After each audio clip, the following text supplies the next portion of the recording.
We're connecting even just those 4 or 5 handful of people. Think about it. And they go on about their career and they'll influence 20, 30, 40 people themselves. Well, the way I see it is I've just preached the BIC Gospel to 500 people, right? And I think if we have that mentality and we constantly think of ourselves as servants, then it all comes back, right? It has to, right? Welcome to The Deep Dark, a business podcast where we ask seasoned minds to excavate their history, pulling out the best insights, the hardest moments, and yes, golden epiphanies. Somewhere in the stories and laughs, we all get a little smarter and feel a little better about our own business ventures. Remember, if it didn't hurt, it doesn't count. Your hosts are Chris Lyon and Tim Douglas at the Fidelis Creative Agency. So strap in and get ready as we plunge once again into The Deep Dark. In business, as in life, it is truth that you are only as good as your network. For many, building an authentic professional network is a struggle. Enter Jeremy Osterberger, President and Chief Operating Officer at BIC Alliance. BIC Alliance is a multifaceted business niched in the energy sector that leverages networks like no other. In this episode, Jeremy helps us to understand how to find your biscuit, grow your network, and find success. Enjoy Jeremy's energy as you buckle up for the Deep Dark podcast. I'm Jeremy Osterberger. I'm on the Deep Dark with Chris Lyons. That is so awesome, man. It's good to see you. I know we've talked on the phone quite a bit, and just so the audience knows, we've known each other for a couple decades, right? That's wild, Chris. That's wild. Is it in between that time? Is that where the gray hair started to come in for me? Not you. I'm saying for my me. hair left. Oh man, my hair left. But that's all right. You know, what wasn't growing here is now growing here, and so I just went with it. Right, that's just the way it goes, man. Go with the flow. But no, you're doing great, man. You still look the same as you did 20 years ago, except for a little gray. Hey, man, a little bit more about the around the waist too. But we don't have to talk about that. So. Yeah, it's funny. So just for the audience, Jeremy, I tell you, BIC and where you're coming from and what you've done is an incredible thing, and being in the marketing world for a long time, and what you've done, can you kind of like give us the down low of what BIC is so the audience has a good foundation here? Sure. So Chris, and from our history together, so BIC Alliance, parent company, right? 3 groups kind of play into that, all for the purpose of BIC, which is business and industry connection, right? And that word connection, is really what we hone in on, right? So our whole mission statement is connect people in business and industry with one another for the betterment of all, right? And so people connection, that's it. And that's what we do all day. So, primary ways in which we do it, media, right? Media and marketing, news and information, all industry related, oil and gas. That's changing a lot, by the way. But, energy industry is where we kind of put ourselves in a sector, if you will. Then recruiting, right? Again, connecting people. So businesses need people. That's how they grow. And so we locate permanent roles, executive talent within the energy industry, sales and business development, divisional directors. And then the third leg of our triangle is, we've made all these connections with these business owners. And so ultimately where they head is usually to some sort of equity event. They're either transferring their business, right, to a management team or a son or daughter, or they want to exit completely. And so the third leg of our business is M&A, merger and acquisition, brokering, right? And so we've done about 23 deals in that space, and so that's kind of the quick summary of what is BIC. Yeah, what's really different about you, and of course, I've been a part of BIC and done things, and the patriarch of the company, which is Earl Hurd, and he was somewhat of a mentor of mine at one point in time, and he's since retired. But as that goes, the big differentiator between you and a lot of other companies that do the like, I don't know if there's anybody that has the same 3 legs of the stool that you have, but it is the network, right? It is the fact that when you put your publication out, you know who that publication's going to, but you also know where the client's market may be. And so you can kind of pinpoint that to the right people, which is, that's the hardest part of the whole game, right? That's right. Yeah. And you mentioned our uniqueness. I mean, we want to be that pineapple amongst apples. Hell, we'll be the dragon fruit. You know what I mean? Like that. Sure. And that's what we desire to be. We aspire to be, and for that we are unique. With that, Chris, comes challenges too, right? The way we do things, our approach. So we have to have clients that understand. We have to listen to them. We have to focus on what their needs are, right? And then work together for them to understand the way this works. Yeah, it's strange, we're like a media and marketing company that don't believe that that's the only way it works. It's about, in our industry, it's connections, relationships, and people, right? It's people. And so people say, "Oh, well, you throw events." Yeah, we throw events, but it's more than that. I mean, we try and strategize what connections will elevate their business to a point that is sustainable and creates an environment that is really long term, right? And so the three services that we provide, we feel like those three are really what every business needs now or later. Right. Oh, there's no doubt. And you did niche out to oil and gas energy. Energy as a whole. There's a lot more energy lot more to energy than oil and gas. But hey, so let me put that up in the parking lot for a second. Let's move over. Tell me about your story. How did you come about doing what you're doing at BIC? That is so Chris, when I say my personal origin story, I really go back to my grandfather, and it's a good story. So I have a sort of a line I use, a tag, and it's find your biscuit. Yeah. Okay. Right. So I love that. Find your biscuit. Find your biscuit. So to me, I tell my clients this, right? Find your biscuit. So what in the blue hell are you talking about, Jeremy? Here it is. So my grandfather was James Davis, and his nickname was Biscuit. He worked for Exxon in Baton Rouge for 48, 50 years, something like that. I mean, we were splitting hairs at that point, right? Sure. And true story. He said it's for job security. He would wake up an hour earlier than everyone, which, by the way, you're already at a plant at what? I don't know, 5 dark o'clock. 30. Yeah, exactly. Yeah.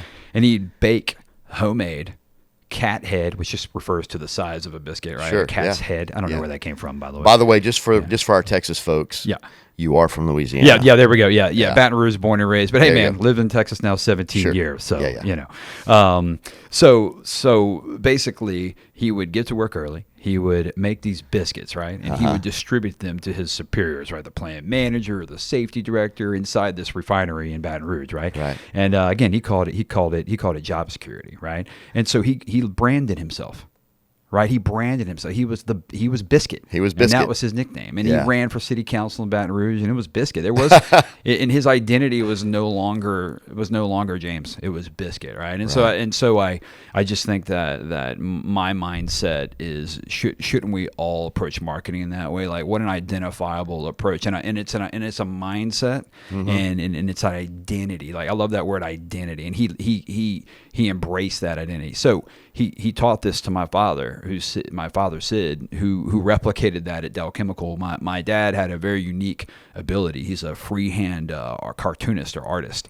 So he was an EH&S director, environmental safety and health. Sure. And you know all about that. And but what he did was all the safety stickers that all these plants stick on people's helmets, right, to keep safety top of mind. Sure. He hand did all these for almost 50 years at Dow Chemical in Plaquemine, Louisiana. Wow. And so I remember being a kid, and on the weekends, I mean, he would be in his drafting table in his shed, and I would be bouncing the basketball right next to him, right, and he would be drawing, an image of maybe a fire, like, hey, gotcha, don't get burned, and he's trying to promote plant safety, right? So he took what my grandfather did and applied it to his career, and then he took that a step further. If you retired from Louisiana operations in Dow for probably about a 25-year span, my dad did a caricature of your face, and he would surround it by these images. I mean, no one's firing the caricature guy, Chris, no, of course not. Right? Yeah, who's going to let go? Yeah, no, that's not the guy. You want your caricature, right? So you can't fire the guy that's going to draw it, right? And so and so that's that's carried on, right? And my personal identity is Yogi, right? That's my nickname when I was a kid playing baseball, and there's an origin story behind that too, Chris. It's kind of interesting, but anyway. So my point is, find your biscuit, right? And I say that to folks, and that's kind of the mantra I live by. And so for our clients, what does that mean, right? Well, hey, what are the top 3 services or solutions that you provide, right? Hey, what are the top 3 ways in which you do it that are unique or stand out for your competitors? And then the third thing it says, hey, what are the 3 testimonials that can justify or explain your success rate with with how you've succeeded in what you do. So. Yeah, and that's what you brought to BIC. How did Earl find you? Oh, that's a good question. And Earl's obviously a mentor of mine. He's a legend, Chris. I mean, you're talking Yeah, about he's a a legend, legend. man. Yeah, And to his credit, too, his son-in-law Thomas, who's our CEO. Mm-hmm. Just to stop for a second. I mean, Thomas really took what Earl envisioned and designed, and Thomas really expanded into a really thriving business. You know what I Sure, mean? And so Thomas absolutely. gets tons of credit for the 40-year. We're 40 years this year. Wow. Chris, right? Okay. So yeah. The way that Earl I came into the picture was out of Louisiana State University. I'll say it again, Chris. Go Tigers! Just making sure we're saying that out loud. I'm just proud you can spell it. Nah, I'm kidding with you. I'm joking. I'm joking. Hey, spell check helps a lot. So I was out of college. I was writing and designing and laying out. I was a one-man shop really for a senior citizens publication in Baton Rouge, and my passion was doing World War II veteran interviews. Right, so I got plugged in to this network. Right, and this is right around the time like Band of Brothers was coming out, Right. and like Stephen Ambrose was writing these amazing tales of. And at Yeah. the time, every 87 seconds, a World War II veteran was passing. I remember that. I remember a stat It like was that. a stat like that, right? Yeah. And so I had a column that I wrote called 87 Seconds, and I got plugged in, and I did not know where this would take me, and it moved fast, and all of a sudden I was in front of generals and movers and shakers and people that, Sure. got it done over there. I'll put Yeah. it that way. We're both in the European theater and in the Pacific theater, and man, that was one of the funnest times of my career. And I would go to people's homes and hang out in their garage and Yeah. get to know them. That was one of the coolest moments. And Earl found me through some of that. He saw some of the stuff that I had written, and another BIC employee. Well, he had a good eye for talent. Yeah. I guess you had to develop it, Chris. There we go. Let's say that. But so that's how they find me. I had a nice skill set of writing, production, right? Yeah. A lot like you, and a lot like a lot of the members of the Fidelis team here, right? Sure. And so that BIC's not a big company, right? We certainly had to we have to have multi-skilled individuals to make it go. A bunch right? of ninjas running around the place. Yeah. That's right. A little caveat. I don't know if you've got to watch Masters of the Air yet. No, is that on Apple? Wow. It pulls up on my Apple. So a lot like you, I have a grandfather figure, and of course I grew up around the refineries myself. But as that happens, he ran the sulfur unit for DuPont in Ingleside. Oh, wow. And for our listeners, if you've never been around the sulfur unit, No, man. it's debilitating. It smells like horrible rotten eggs all the time, right? There's just no way around it. But he was a navigator, a bomber navigator, and made his 24 or whatever it is, 25 flights and got to come home. And after watching that, because I was really close to him, loved him to death. But I tell you what, tears were flowing to see what he went through. Unbelievable. What was he on, a B-25? Yeah, B-25. Wow. So I had the lucky. That's incredible, Chris. I had the chance to fly in one. Did you? Yeah. I took my dad up in one Yeah. out of Galveston. Yeah. For a flight, which is unreal. Unreal. And the fact that as he returned, he was a hell of a family man. Just his community he took care of. He took care of all of us. But I look back and I go, how much courage does he have compared to anybody that I ever knew after watching that show? That whole lot of them. The lot whole of them. generation is insane. They'd go up with 32 planes and return with one. My Wow. similar story talking about, I think we're talking about people that came before us and their bravery. One of my favorite things in my family's history is my wife's grandfather was one of like 11 kids, and his dad died when he was really young. Basically, as a patriarch of the family, he is.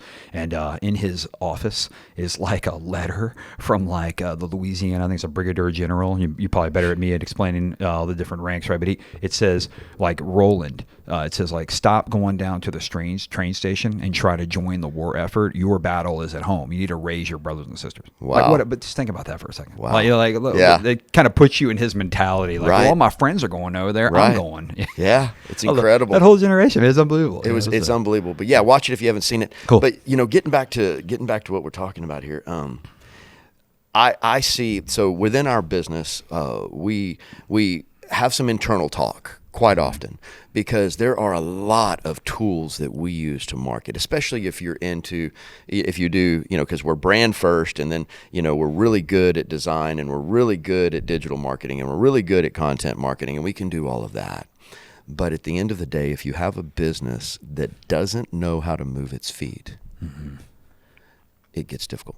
Now, most businesses do. Don't get me wrong. I mean, it's once in a blue moon that we run across, and so we're very picky about. We want businesses that wants to grow. And we don't have a client anymore that doesn't want to grow. That just wants the status quo. But the key to there is network. When I say move your feet, what I mean is growing that network. And man, y'all are good at that network. And I have looked back through the years at the way that Earl did it, and I don't know where he found his energy, but I know you have the same amount of energy. I don't know where you find your energy, right? At the end of the day, I'm crawling home, and it seems like you're still out there doing things. Yeah. At least you throw that persona out digitally.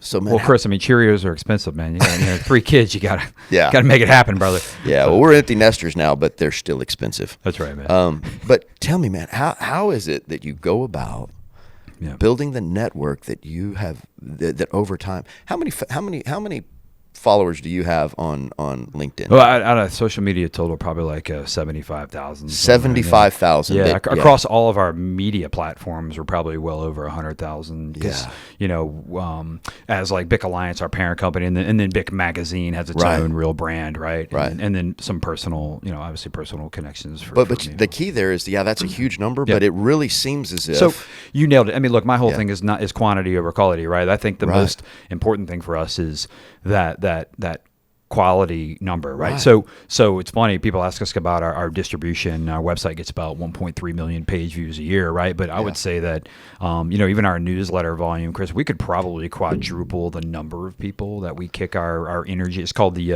our industry report newsletter, right? Sure. Yeah. Out to industry. And I could tell you that we could probably quadruple that, but here's the thing, man. Our open rate would drop. We wouldn't have that engagement. You know what I mean? We want that quality engagement. So we're sitting at about a 30% open rate in our newsletter. Which is incredible. It's amazing. But again, I could drop that to 5% if you want me to add 50,000 more people. You see what I'm saying, right? But what I'm getting to is it seems like out of all the people I know within your sector, it seems like a lot of your network, you can tell their story. You can tell that person's story. You know them. We know, I like to say we know them, or we know someone who knows them. I mean, right? We're 6 degrees separation from a vast majority of our audience of our and Chris, understand too that our industry is still a niche industry. You know what I'm saying? So there's something to that, right? I mean, you're not selling T-shirts, you're not selling shoes, but no. I mean, there's you're selling connections. That's right.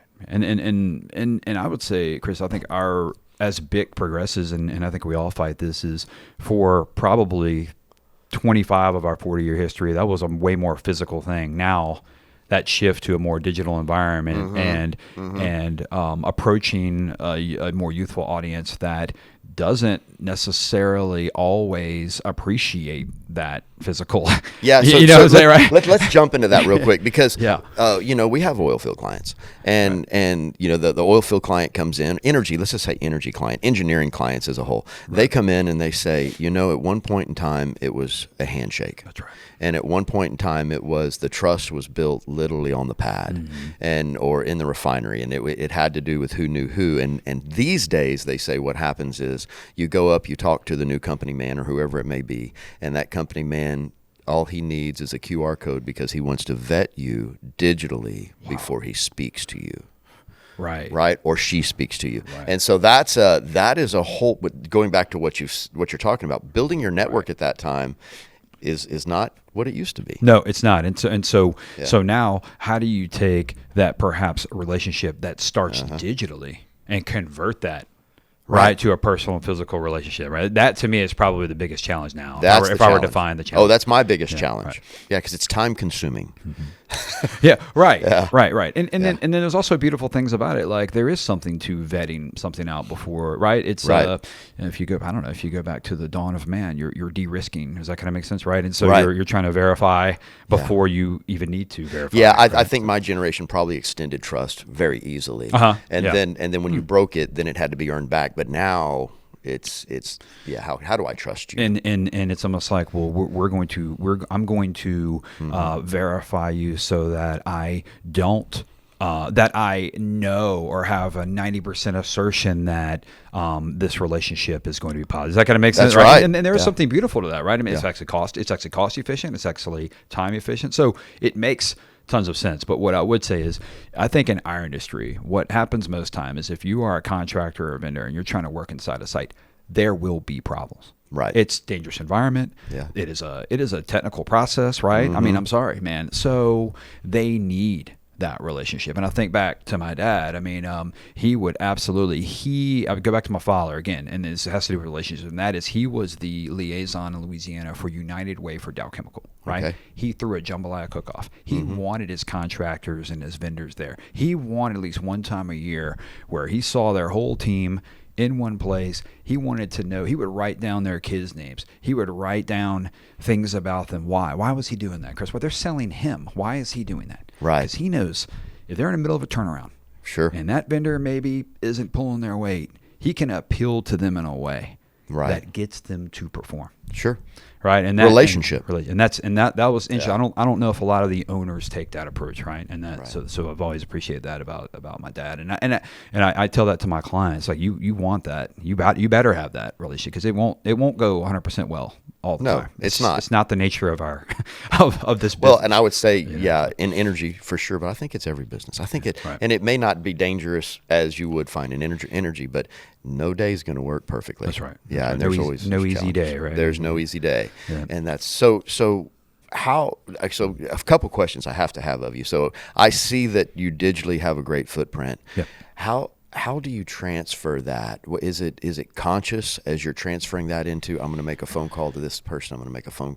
How are you nurturing that? Yeah, I mean, I would say a combination of all. Obviously, Yeah. phone calls, trying to get people together. I mean, what I think, Chris, works best for our clients too is that law of reciprocity, right? If I can connect someone with someone else for their benefit, I know in the end that'll come back to us later on, Right. And I think most of us Sure. try and operate in that way, right? And Right. so powerful tools, physical events. We try and do speaking engagements where we have panels. Like yesterday, I might run through trends, projects, forecasts in the industry. I'm just trying to get everybody in a room, right? And from there, I know that connections will naturally be made, Right. And then digitally, we're mimicking that. Like we have these virtual roundtables where 200 or 300 people are entering a quote unquote virtual room, right? Sure. A little bit harder to make those connections, but for our marketing partners, obviously we send them all of our registrants, right? So they can make those Yes. personal connections afterwards. Yeah. And the other thing is just by having that virtual roundtable, I like I like that pre-process. We're introducing them together. We're making connections with those leaders, right? And Right. that in turn is invaluable to us, because even at a professional level, those maintenance directors, those plant managers, those site leaders are saying BIC is the one that connected us together, right? It has nothing to do with the audience. We've never hit enter on a promotion, Right.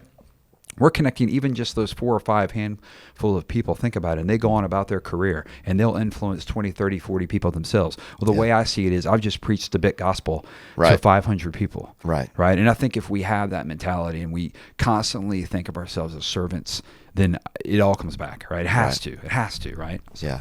And what's unique in that is that as you're talking about these handshakes, and I'm seeing it work out in my head, all of these handshakes that may even happen at the operator level and eventually at the plant manager level or at whatever level it goes to, or they come up, they end up building valves or whatever they end up, putting together.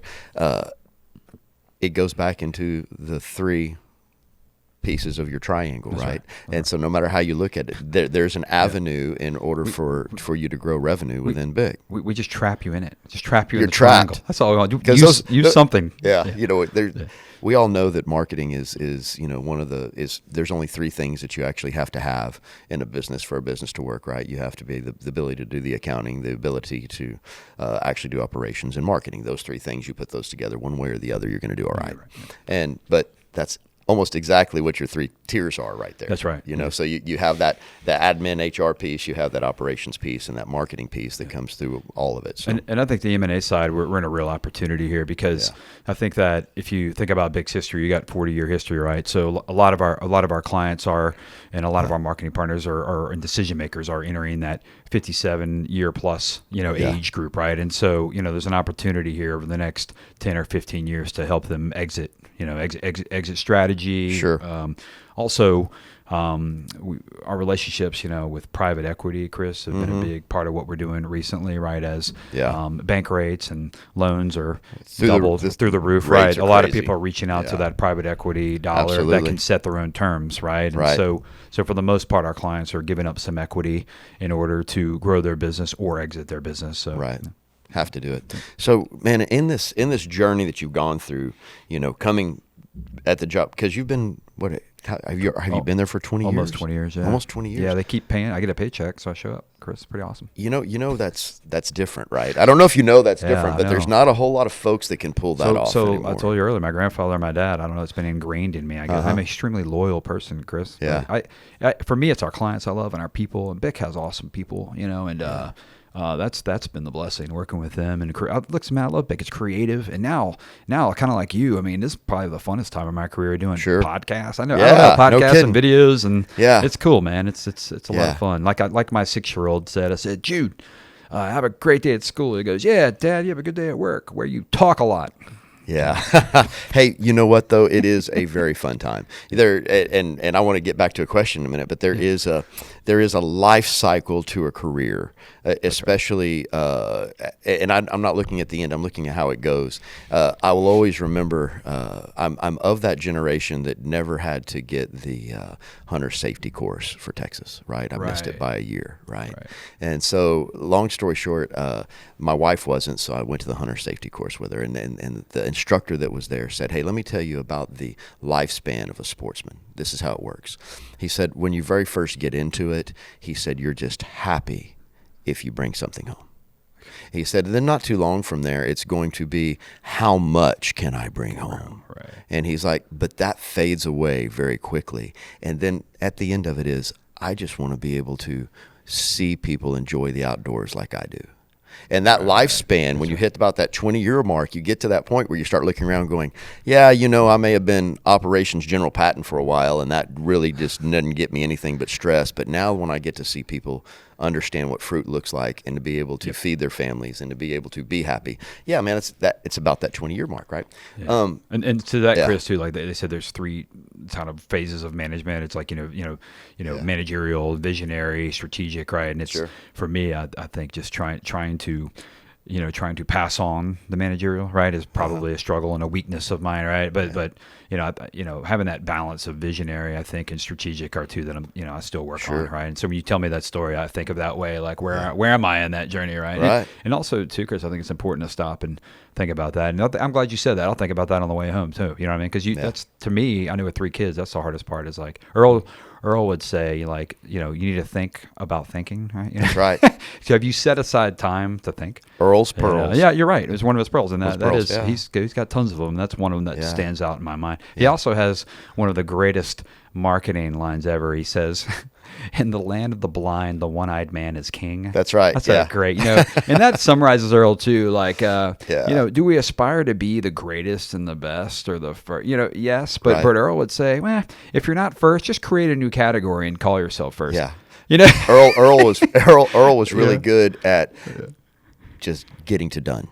Getting to done. Yeah. Right. Yeah. And then he would reiterate, and it may be better the next time, but it was just, but there had to be a moment in this pathway that you've gone through, man, because the business is doing good, and by all visual means, of course, we all know there's struggles in the background, but what was the tough spot in the last 20 years? Yeah, COVID was rough, Chris. I mean, marketing. Look, what's the first thing a business cuts? When training and then marketing, right? Or marketing and training. So we're in there, right? And then what else? People, right? So there were 2 divisions of our company that saw some pain.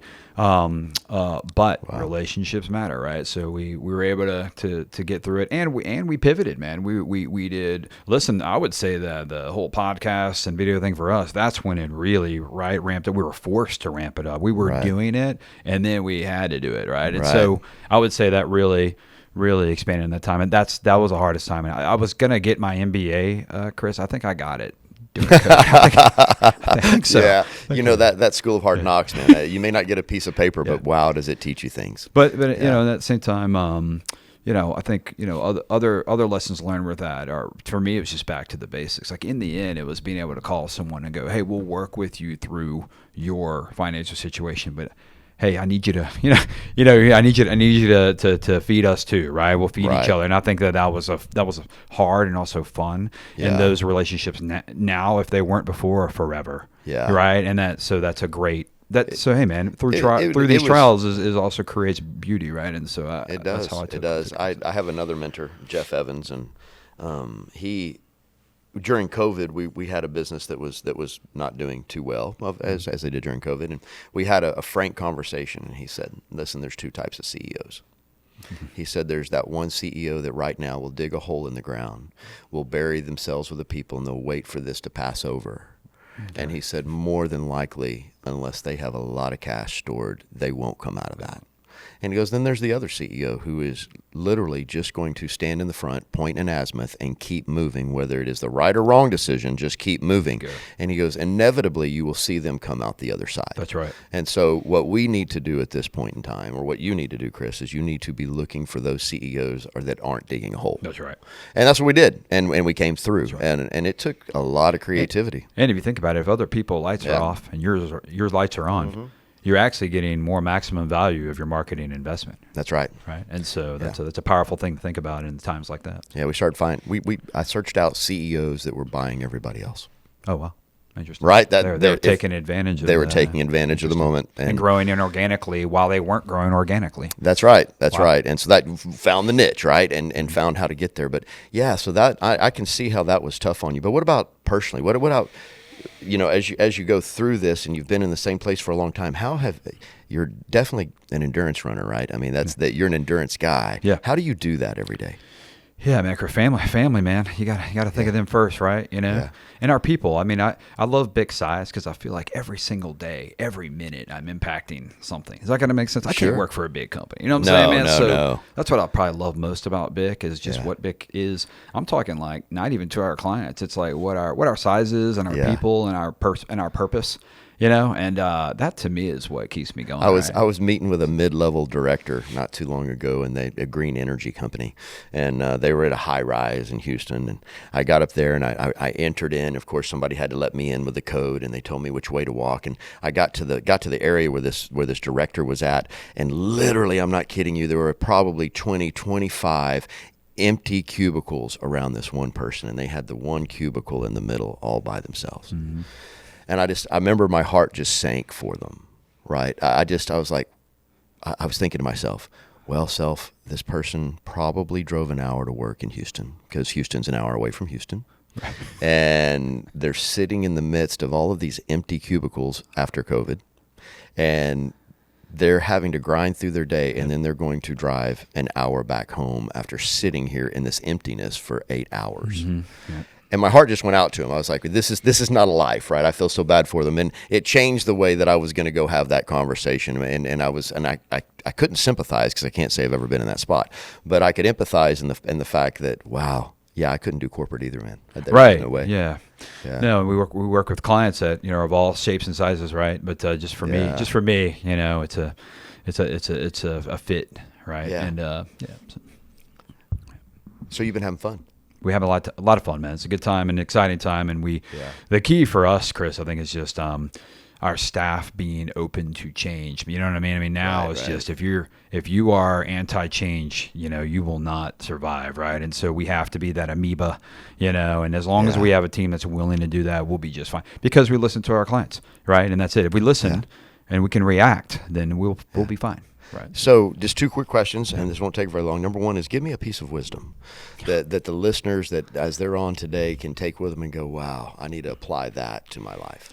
It's find the biscuit, Chris. I'll start by you got to find your biscuit, and give it some thought, and hang your hat on something or a limited number of some things, right? And then perfect them. And if you never perfect them, die trying. You're in your last breath.